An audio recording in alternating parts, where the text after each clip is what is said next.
Bueno, pues buenos días a todos y a todas. Soy Álvaro Serrano, coordinador del ICIP, Instituto de Transferencia del Conocimiento en Innovación Pública, y es para mí un honor y un orgullo, ahora se me escucha bastante mejor creo, y es para mí un orgullo poder inaugurar esta sala que comienza hoy aquí después de la pausa para el café, que es la sala ICIP. Una sala que hemos querido enfocarla con un toque un poco distinto, en la que queremos abordar muchos de los retos y de los desafíos que tienen las administraciones públicas en temas de transformación cultural, de innovación, de relevo generacional, etcétera. Y justamente de este último tema es de lo que trata la mesa que vamos a tener a continuación, que es la mesa de talento joven de CENIS. Los que ya hayáis venido a más de una de estos congresos sabréis que es una mesa habitual, es una mesa recurrente que ya lleva varias ediciones y que habitualmente siempre coordina Gerardo Bustos, al que le quiero agradecer como siempre su esfuerzo y su dedicación y su tiempo. Y además es un compromiso de CENIS, porque creemos que las administraciones públicas están viviendo y sobre todo van a vivir un cambio de paradigma con un relevo generacional que va a cambiar la forma de trabajar, va a cambiar los perfiles, y creemos que en este tipo de foros en los que se diseña un poco el futuro de las administraciones públicas es importante incorporar la voz de la gente joven, esos nuevos puntos de vista, esos nuevos enfoques que traen las nuevas generaciones, y es por eso que para mí es un honor presentar esta mesa, coordinada por Gerardo Bustos Pretel, subdirector general de Información, Documentación y Publicaciones en el Ministerio de Hacienda, y en la que van a intervenir Ana Cabrales Miró Granada, técnica superior del Servicio de Registro General Sanitario de Empresas Alimentarias, Alimentos y Comisión Internacional de Ordenación Alimentaria; Carmen Vergas Machuca Sales, titular de Gestión Presupuestaria en el Ayuntamiento de Pozuelo del Arcón; y por último, Arturo Díaz Merino, subdirector general de Formación, Análisis e Innovación de la Producción Estadística. Así que sin más, le cedo la palabra a Gerardo, que va a ser el coordinador de la mesa, y espero que disfrutéis de esta sala a lo largo de lo que nos queda de congreso. Muchas gracias. Gracias, Álvaro. Gracias a todos los asistentes. Buenos días. Bueno, voy a empezar mencionando algo que he oído esta mañana en la conferencia de Carmen Cabanilles, que comentaba que en los próximos 8 años se jubila en la AGE el 60% de sus funcionarios, ¿no? Y hay un proceso de relevo generacional. Pues imaginaos en esta mesa, yo estoy en ese 60% y las 3 personas que me acompañan obviamente están en el otro porcentaje, en la esperanza de futuro o de presente y de relevo generacional, ¿no? Como hacemos todos los años, que llevamos ya unas cuantas ediciones de CENIS con la Mesa Joven, intentamos traer funcionarios de distintos sitios, incluso distintas administraciones, distintas ocupaciones, sobre todo para que, digamos, nos transmitan su visión desde esas distintas ópticas profesionales que tiene cada uno, ¿no? Solo las fotos que hemos recogido de cada uno ya dan una idea de que estamos ante personas jóvenes distintas, con un toque distinto, alguno incluso con un toque poético en medio del parque y tal, ¿no? Y entonces, bueno, pues hasta la foto es un mensaje en sí mismo, ¿no? Bueno, vamos a ir con tiempos como muy tasados para que nos dé tiempo a, perdona por la redundancia, a hablar todo. Vamos a hacer una ronda continua de casi todos, son las mismas comentarios, las mismas preguntas, mejor dicho, de todos, salvo en algún caso que van particularizadas de su cometido, ¿no? Y la primera, que a ellas se lo podemos hacer, a mí ya no, porque hace tanto tiempo que me habría olvidado, es cómo recordáis vuestro primer día de empleo público, ¿no? Vamos a seguir el orden todo el rato y así es más fácil. Os voy pasando el micro y luego damos la vuelta para acá. Tenéis un minutillo, ¿eh? Hola, muchas gracias por invitarme a esta mesa. Muchas gracias, Gerardo, por la presentación. Pues mi primer día fue hace 10 meses más o menos, era final de verano, entonces no estaba todo el mundo en mi subdirección. Pero bueno, mi jefe de servicio me hizo la ronda de presentaciones, todo el mundo coincidía en que qué contentos estábamos de que hubiéramos llegado, que había muchísimo trabajo, pero bueno, que el trabajo era muy bonito, entonces lo cual a mí también me ilusionó mucho. Bajamos a tomar un café todos juntos, que tampoco suele ser habitual, solemos bajar 3 o 4 por grupitos. Y luego a la que subimos, los de informática me estuvieron enseñando cómo manejar las aplicaciones, el equipo, etcétera. Y bueno, a día de hoy la verdad es que tengo más relación con ellos que casi con otros compañeros. Y finalmente la administrativa de nuestro servicio me ayudó con todo lo que pudo y me dio el consejo más valioso, que fue: aterriza como puedas. Pues yo diciendo, pues más o menos me recuerdo un día frenético, porque lo primero que es, yo llego a la subdirección de comunicaciones y de repente no veo a nadie. A esto que ves pasar a entrar mi jefe y dice, hombre, Arturo, buenas, venga. Me explica así brevemente las tareas y de repente veo pasar a otra compañera. No, que es que tengo que ir a montar una reunión de Eurostat, no sé qué. El jefe, llévatelo. Vamos, llévatelo. Y ahí me ves, recién aterrizado, venga, ponte a hacer una reunión. Estás ayudando a montar la reunión y dice, no, pero que tú ahora te tienes que ir a movilidad, que hay un incidente de seguridad. Y es como, vale, pues yo voy. Y te quedas, nada, pues hemos llegado aquí y es como saltar de un tren en marcha. Hay que estar a lo que hay que estar. Bueno, totalmente de acuerdo. Yo es verdad que como soy de administración local, mi primer destino fue en un pueblo de 3.600 habitantes. Entonces, claro, yo tomé posesión el 23 de diciembre, vísperas de Navidad y encima post-COVID, por lo que no había nadie ni para abrirme la puerta. Quedé con el alcalde a las 9, apareció a la 1 y entonces el primer día fue así, no tenemos reloj de mando. Era estar sola, no saber ni encender el ordenador y sonreír mucho y con mucha ilusión. Bueno, son tan disciplinados, en cualquier mesa habría tenido que cortarles a todos. Aquí se han sometido al tiempo, pero además que sobre con creces, y han dicho lo que tenían que decir, ¿no? Que es lo interesante. Bueno, la siguiente pregunta a que vamos es un poco específica en cada caso. Voy a empezar también por Ana, como seguimos el orden para no liarnos. La hemos visto, comentaba antes en las fotos, que ella ha dicho que lleva 8 meses y en las fotos las vemos en reuniones internacionales, ¿no? Con lo cual dice, bueno, esto es entrar por la puerta grande, ¿no? Entonces, una cosa, Ana, la seguridad alimentaria y la alimentación es un tema de primera línea que nos impone mucho a todos. ¿Tú qué te sientes con tu implicación en un tema así de tanta trascendencia? Sí, la verdad es que la alimentación al final es una necesidad básica y además a día de hoy los consumidores demandamos cada vez alimentos que sean producidos de forma más sostenible, que sean seguros, que sean de calidad, lo cual, bueno, pues es un reto para nosotros. Por mi parte, me siento lo primero muy agradecida de trabajar en seguridad alimentaria y en política alimentaria, porque es un tema que me apasiona desde que lo vi en cuarto de carrera del grado en veterinaria. Entonces, lo primero, pues es algo que me apasiona y estoy muy feliz y muy agradecida de trabajar en esto.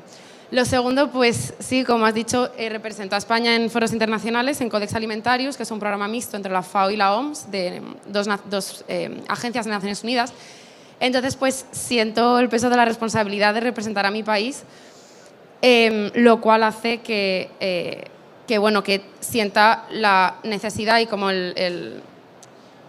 pues sí, la responsabilidad de trabajar en estrecha colaboración con otros ministerios, también con otros Estados miembros y con otros países a nivel internacional para asegurar que los alimentos que consumimos aquí en España, pero también en la región geográfica y en todo el mundo, sean de calidad y sean seguros, siempre teniendo en cuenta que el riesgo cero no existe. Al final, la alimentación está sometida a los medios de comunicación y hay noticias en ocasiones alarmistas, pero tenemos que tener en cuenta como consumidores que por mucho que trabajemos, como digo, el riesgo cero no existe.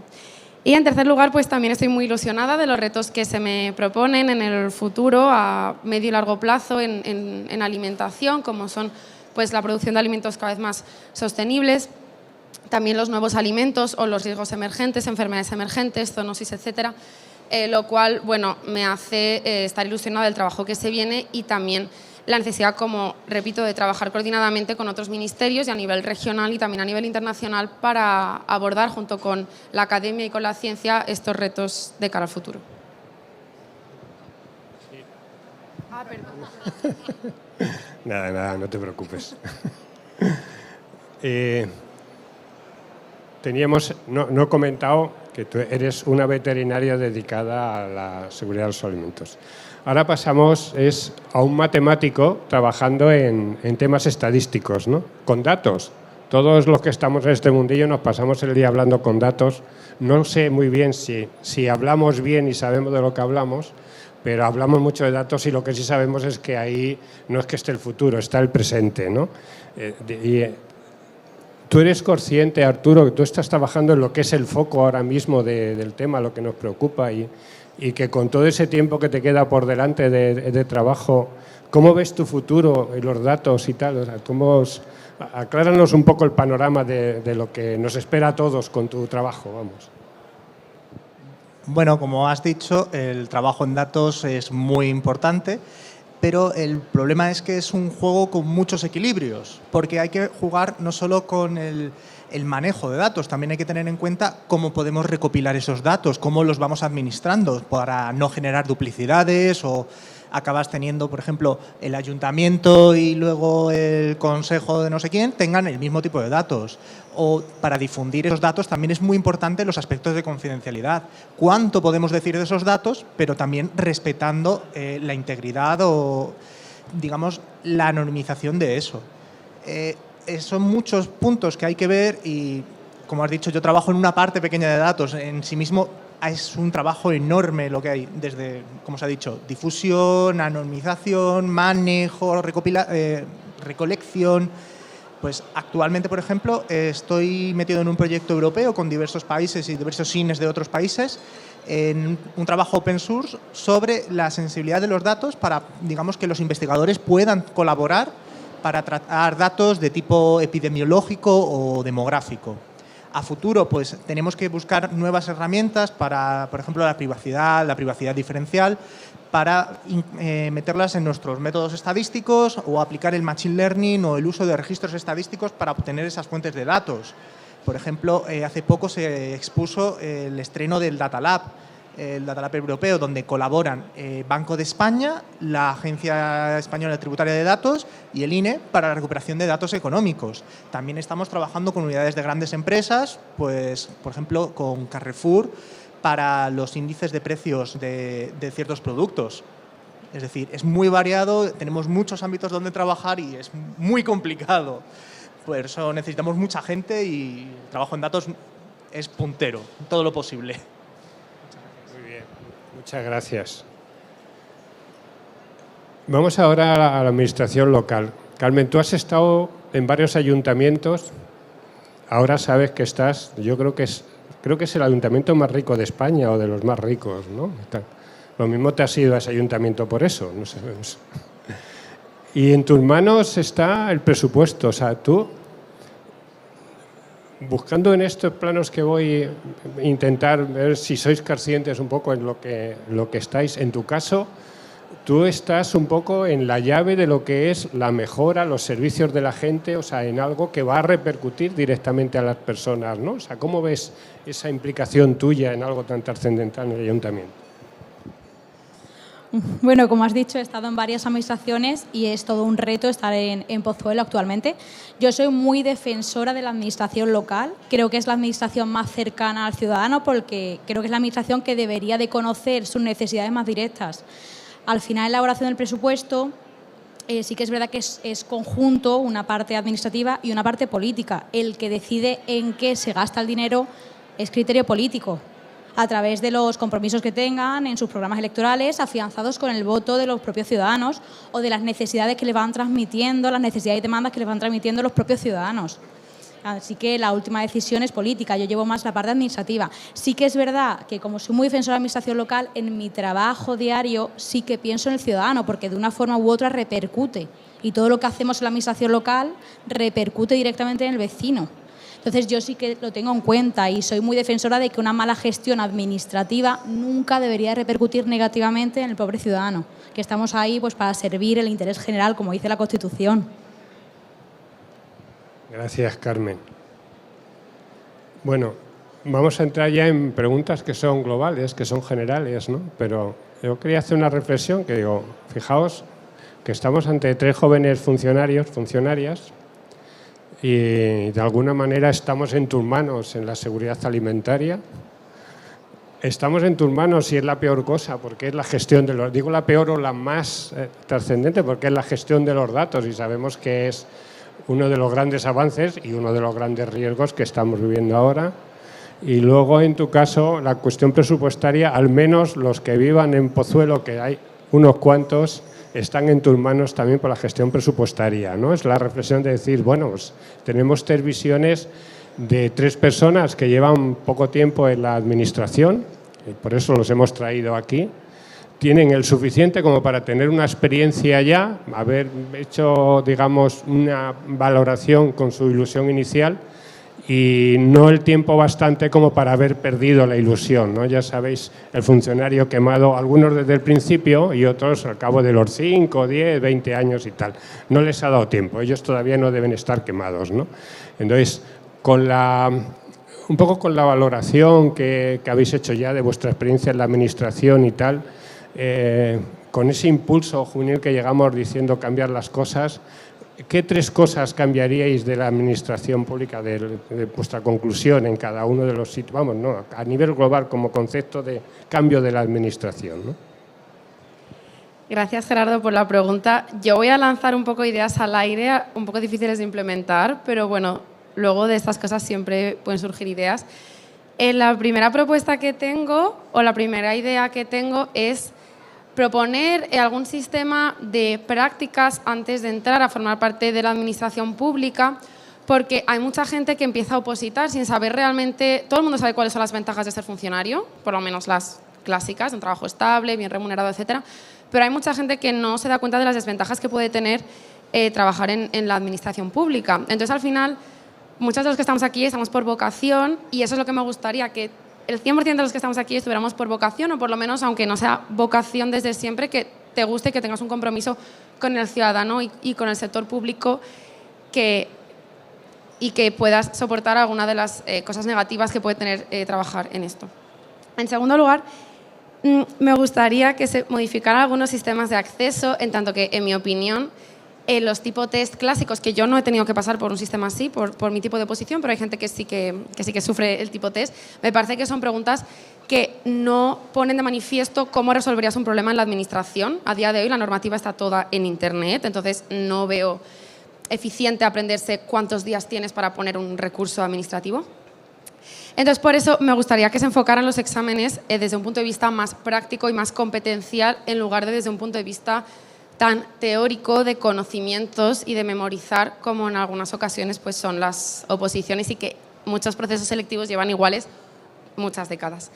Y en tercer lugar, una vez dentro, sí que muchos de mis compañeros y yo hemos echado de menos un proceso de formación más reglado, es decir, lógicamente todos hemos tenido apoyo por parte de nuestros compañeros y nuestros superiores, pero sí que a mí me hubiera gustado tener un proceso de formación más reglada, como hay en el sector privado, en muchas empresas más grandes, para poder tener un acceso menos atropellado, como el que contaba Arturo y como el que hemos tenido muchos de nosotros.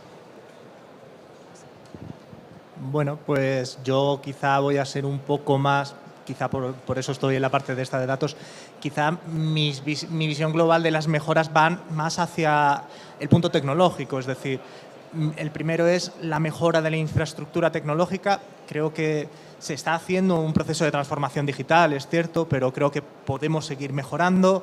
Creo que podríamos hacer uso más de herramientas open source o incluso utilizar los propios cuerpos TIC para hacer desarrollos y no necesitar, digamos, tanta externalización, en el sentido de necesitamos siempre un programa.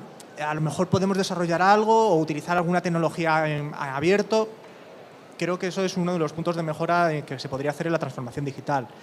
Otro, quizá pueda estar un poco más de acuerdo, no sé, es el aspecto de la accesibilidad de la comunicación. No sé vosotros, yo abro el BOE por la mañana y lees ley de no sé qué, no sé en cuánto, se concede la premisa del pliego de contratación. Lo siento mucho. Eso porque yo ya he estudiado una oposición y aún así de vez en cuando tengo que ponerme un poco la pinza en la nariz, ¿vale? Es lo que yo llamo el arcano burocrático. El problema es, a un ciudadano necesitas reducirle un poco el tema. No puedes exigirle a un ciudadano que sepa de derecho para entender de tú a tú cómo funciona la administración día a día. Eso es lo que yo creo que habría que mejorar. Y luego, por último, haciendo mención a lo que tú has dicho de la previsión de jubilación, creo que hay que seguir haciendo énfasis en que necesitamos más funcionarios, en el sentido de el balance neto de entrada menos las salidas sigue siendo negativo. Estamos en la media a nivel europeo, seguimos siendo menos en media. La tasa de reposición, en mi opinión, habría que quitarla, no tiene ningún sentido hoy en día.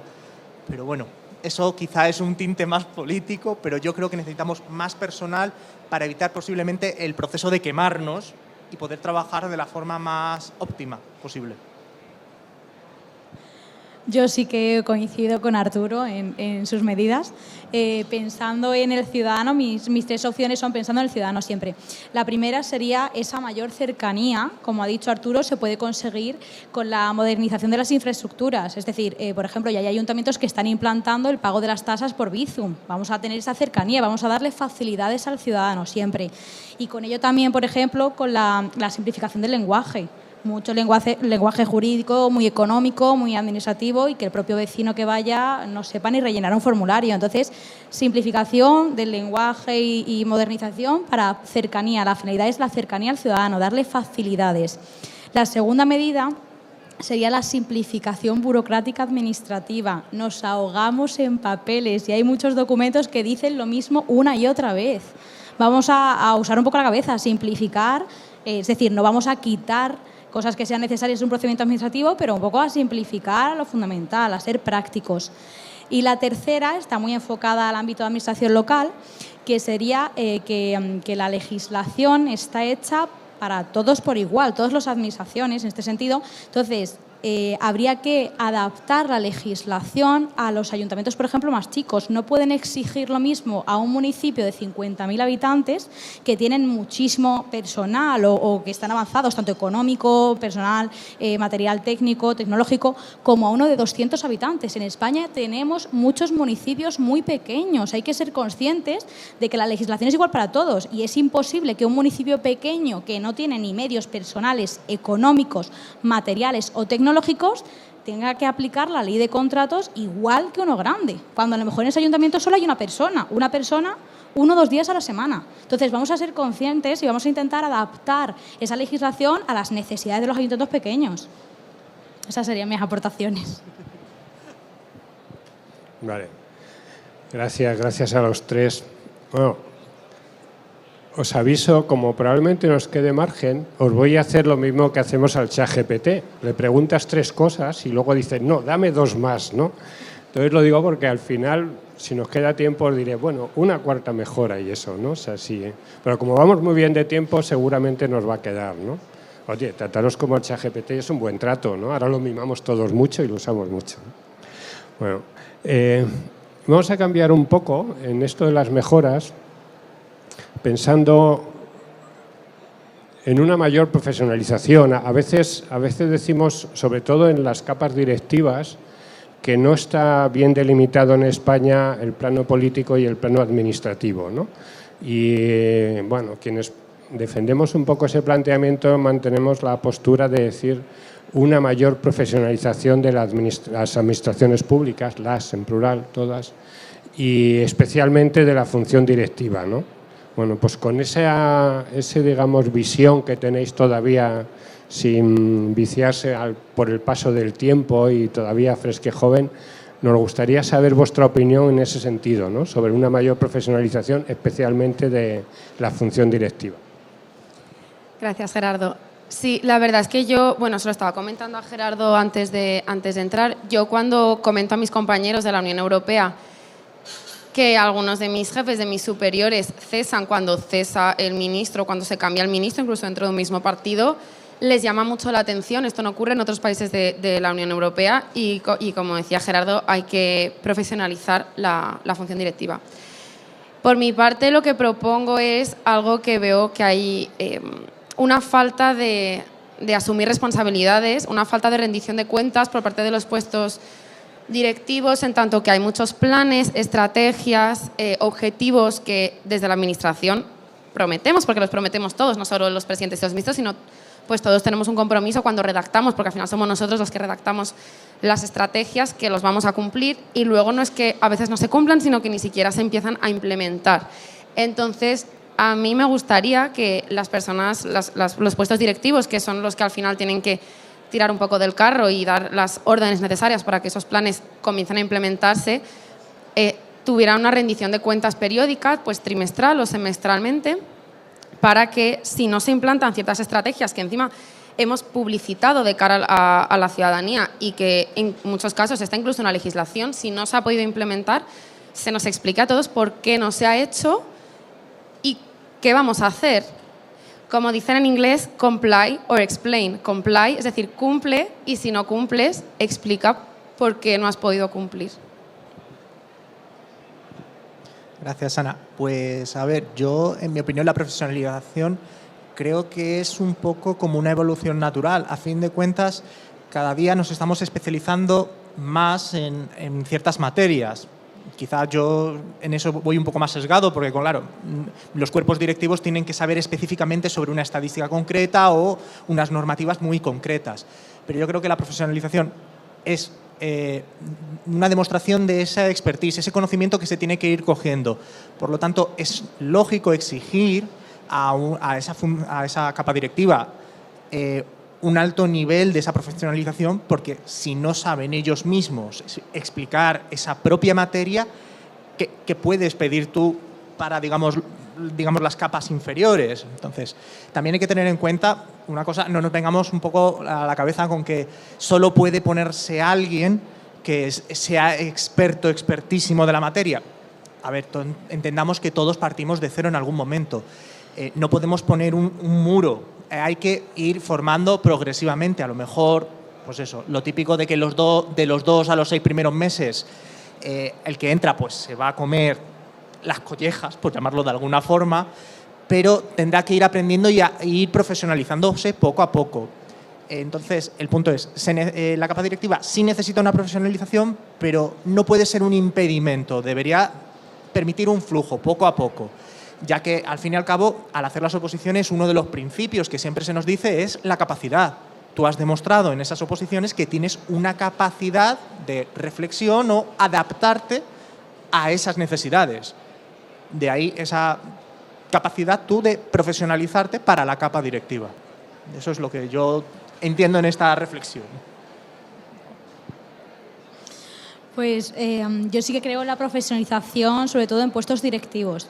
Creo que es fundamental que alguien que tenga unas funciones directivas tenga conocimiento sobre la materia para, ya sea dirigir, ser eficaz, eficiente, pero eso para enseñar, ser líder, no solo mandar. Mandar es muy fácil, mucha gente podemos mandar, pero que sea profesional y tenga ese conocimiento de la materia. Sí que es verdad que la administración local, el sistema que yo conozco de seleccionar personal directivo con esa profesionalización o no, es el sistema libre de designación, el que se tiene en cuenta méritos y capacidad, no tanto la antigüedad, cosa que a los jóvenes nos viene genial, que la teoría de la libre designación sería elegir a la persona idónea para el puesto concreto. No obstante, a veces la práctica es diferente y a veces se puede poner en duda esa objetividad a la hora de seleccionar el personal directivo.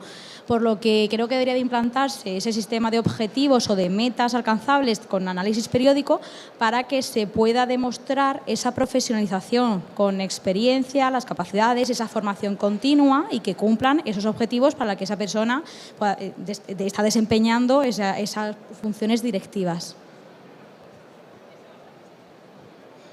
Bueno, pasamos ahora al otro plano, ¿no?, de la cúspide y tal, y nos vamos al talento joven. Yo os voy a hacer una reflexión de partida. Yo soy de una generación muy antigua donde la gente soñaba un poco con encontrar un puesto de trabajo, generalmente de por vida, ¿no? O sea, y muy apalancarte en el mismo sitio y seguir avanzando y tal. Ahora nos encontramos con la generación vuestra, incluso alguna anterior a la vuestra. Ya se habla de la gran renuncia, que es que dice, está en un buen puesto, pero quiere vivir o no le está a gusto o no tal, y renuncia a un gran sueldo. Eso en mis tiempos era impensable, ¿no? Y renuncia a un gran sueldo y tal porque no está a gusto, porque no está bien, o porque quiere vida, o porque no hay teletrabajo. O sea, ahora mismo la gente te llama cuando convocas un concurso de traslado y tal, primero te dice, ¿se teletrabaja algún día? Pues, tío, yo no me preguntas por el sueldo ni la productividad y tal, sino si hay teletrabajo, ¿no? Y tal. Entonces, bueno, hemos cambiado un poco el esquema, ¿no? Eso debería hacernos replantear las organizaciones el cómo tratar el talento joven, primero para pescarlo, porque una de las quejas que hay es que los mejores expedientes antes casi siempre iban a oposiciones y las más de élite en cuanto mejora el expediente y tal. Ahora, seguro vosotros tenéis compañeros, no siempre los mejores expedientes buscan el empleo público y de hecho, pero a veces solo por una razón decir, ya sé que luego tendré una vida estupenda en un maravilloso trabajo, pero no me voy a pasar 3 o 4 años estudiando una oposición pensando en el resto de mi vida, ¿no? Y eso es un cambio absoluto de planteamiento, ¿no? Entonces, en ese cambio de cómo tratar al talento joven, desde vuestra posición, ¿cómo veis que trata la Administración primero la captación y después la capacidad para retener ese talento joven, o sea, digamos, motivarlo, impulsarlo y conservarlo, ¿no? Gracias, Gerardo. Bueno, en cuanto a la atracción o la captación de talento público, en mi Cuerpo Nacional Veterinario, estamos haciendo un trabajo bastante intenso para, sobre todo en la asociación de mi cuerpo, en todas las facultades de veterinaria de España, para atraer talento joven.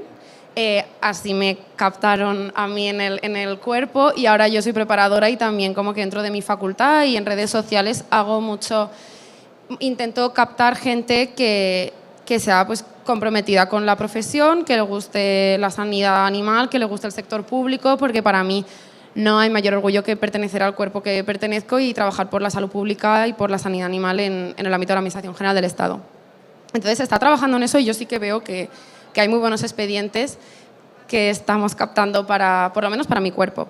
Y en cuanto a la retención de talento, yo sí que veo que las condiciones económicas que tenemos, por lo menos en mi cuerpo, que somos 1 a 1 en la Administración General del Estado, no son las mejores.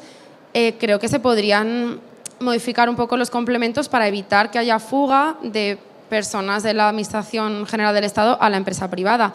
Luego también es muy llamativo la diferencia de complementos en la Administración General del Estado y en los ayuntamientos. Yo tengo muy cerca el Ayuntamiento de Madrid, hice allí de hecho mis prácticas externas en Mercamadrid con los inspectores y los complementos no tienen nada que ver con los nuestros y obviamente ellos tienen una dificultad en el trabajo y una serie de cuestiones que entiendo, pero que yo tengo, aunque mi trabajo sea diferente, también tengo otras responsabilidades y creo que se debería equiparar los sueldos a niveles administrativos, pero también con la empresa privada a igualdad de responsabilidades. Y por otro lado, también me gustaría una cierta flexibilidad a la hora de cambiar de puesto de trabajo, en tanto que hay personas que tienen una capacidad intelectual muy alta y que no les gustaría, se creen que ser funcionario es estar en el mismo puesto de trabajo hasta que te jubiles. Y no es así, pero también es verdad que hay algunos cuerpos que tenemos una movilidad muy reducida, entonces yo sé que podría atraer a más gente, por lo menos a mi cuerpo, que tenemos una clave X por ser un cuerpo sanitario, si hubiera una más fácil movilidad geográfica y entre departamentos de la Administración. Bueno, pues sobre la captación de talento, pues por ejemplo, con respecto a nuestro centro, por ejemplo, el INE, hemos abierto, por ejemplo, una nueva especialidad que es además muy llamativa para los jóvenes, la especialidad en ciencia de datos. Estamos llevando nuevos proyectos de tipo Machine Learning, Data Linkage, Cross Matching, podría decir una serie de términos en inglés, pero ¿para qué? La idea es, obviamente, buscamos gente que le busque interés a estos proyectos, que sean interesantes. Y vamos a hacer hincapié en una realidad que no nos gusta, pero es lo que es. El mercado laboral es un mercado convulso. Y a fin de cuentas, una parte de los funcionarios públicos, pues esa estabilidad, esa tranquilidad mental, quizá permita repercutir de, como no tienes que preocuparte tanto si puedes acabar despedido o no tienes, estás más estabilizado, quizá te permita volcarte más en esos proyectos y pensarlos, darle otras vueltas. Además, aprovechando que eres joven, eso es lo típico de, bueno, este procedimiento se ha hecho así. A lo mejor ese talento joven te permite poner otras gafas nuevas y ver el problema de otro diferente modo. Yo creo que sí, el talento joven se le puede retener no solamente con las condiciones que permitan conciliar la vida laboral y la vida personal, que es, digamos, lo que hoy en día los jóvenes buscan más, esa conciliación, sino con unos proyectos que sean llamativos, eso que se ofrece como el trabajo de datos. Bueno, respondiendo a la presentación de Gerardo, sí que nos importa el teletrabajo. nos importa mucho. De hecho, yo soy de las que llama y pregunta, porque para empezar yo soy de Ceuta, entonces por administración local, pues a lo mejor no puedo trabajar en el Ayuntamiento de Ceuta o no lo tengo accesible. Entonces para mí es importante el teletrabajo para poder ver a la familia, que es muy importante. Yo, más que captar el talento joven, quería centrarme en mantener el talento joven, porque sí que es verdad que la habilitación yo creo que sigue presentándose mucha gente y sigue teniendo mucha gente interés en estas oposiciones, así como en administración local. Son oposiciones accesibles y conocidas. Entonces yo, más que en captarlo, me centro en mantenerlo. El mantener el talento joven, el cómo nos tratan, siempre depende de cada ayuntamiento. Yo he estado en ayuntamientos en los que el talento joven se ha apostado por él y ayuntamientos en los que no, en los que se nos exige que tengamos los mismos conocimientos que una persona a lo mejor que se acaba de jubilar, a la vez que tengamos incluso más, se nos exige incluso a veces más porque tenemos los conocimientos frescos, estamos actualizados. Se nos persigan los errores, pero no se nos dan igualdad de oportunidades, no tenemos la misma voz, a veces en reuniones o en oportunidades para crecimiento. Entonces, depende siempre de la administración, no en todas, no quiero generalizar. Así que yo creo que para mantener el talento joven una vez dentro, creo que es imprescindible el sentirnos valorados, sentirnos escuchados, apostar por nosotros. El que algo se haya hecho siempre así no quiere decir que esté bien hecho. Y nosotros no venimos viciados, venimos frescos. Aprovecharos de las ideas que tenemos. A lo mejor tenemos soluciones a problemas que siempre ha habido y tenemos un enfoque diferente. Entonces yo creo que sí que debe de apostarse por el talento joven y debemos de sentirnos valorados. Se nos tiene que tener en cuenta. Muchas gracias. Bueno, un flash muy en 30 segundos, cada uno y tal, decirnos qué pregunta no os he hecho y que os gustaría y contestarla. Muy rápido, muy rápido, muy rápido. Bueno, por mi parte me gustaría dirigirme a aquellas personas que están opositando, que están pensando en si opositar o no, y decirles que el trabajo en la administración pública es un trabajo muy reconfortante, muy gratificante, poder aportar tu granito de arena y de verdad ver que las cosas cambian cuando hay ilusión, cuando hay ganas y cuando hay gente comprometida con el servicio público. Yo quiero hablar precisamente de un poco de el después de opositar. Porque uno piensa que hace la oposición, aprobado, ya tengo mi plaza y ahí me voy a criar hasta que me críen telarañas por los brazos. No nos engañemos. Existen plazas de todo, plazas bastante insospechadas, desde trabajar desde puntos de trabajos en redes sociales o en periodismos, de trabajos de informática, he venido a hacer una encuesta. A ver, yo tengo que hablar de lo mío, sí. Así que voy a hacer una encuesta y tengo que preguntar puerta a puerta, a lo mejor a una persona, oye, dígame usted cuánto se ha gastado. Es decir, hay muchos trabajos y bastante insospechados que algunas veces preguntas y dices, anda, que de verdad hay alguien que hace esto, que de verdad que hay mucha más carrera aparte de aprobar, hay más después y que hay que moverse, hay que hacer el afamado networking, hay que ir hablándolo con la gente y vas a descubrir cosas muy interesantes y sobre todo gente que te puede solucionar los problemas, que luego descubres que qué casualidad que este problema que tú tienes, eso ya lo había resuelto otro y lo podías haber aprovechado. Pues me subo al carro de mis compañeros, dando una lanza a favor del sector público. Creo que hay que romper el estereotipo de funcionario que no hace nada o muchas veces unir a la gente joven, que cuando accedemos a la administración pública, al sector público, accedemos con muchísima ilusión, con muchísimas ganas, queremos seguir formándonos, no nos vamos a quedar estancados, tenemos posibilidades de movilidad y queremos aprovecharlas. Entonces, quiero defender el sector público, que no somos el típico funcionario que está esperando el desayuno, que a veces también, el descanso de media hora a veces también, sino que queremos mucho más, queremos continuar formándonos, creciendo, movernos y eso también lo ofrece el sector público. Bueno, nada más, me dicen ya que cortemos. No sé si hay tiempo para alguna pregunta, si alguien quiere. Vale, pues yo agradeceros vuestro tiempo, vuestras ideas, vuestra frescura y frescor, que no es lo mismo y van juntos. Y yo, como conclusión, y seguramente que todos los que estamos aquí lo compartimos, es decir, bueno, me puedo jubilar tranquilo porque estamos en magníficas manos, con ilusión y con ideas y ganas de trabajar, que son las tres cosas fundamentales en el servicio público. Muchísimas gracias a todos.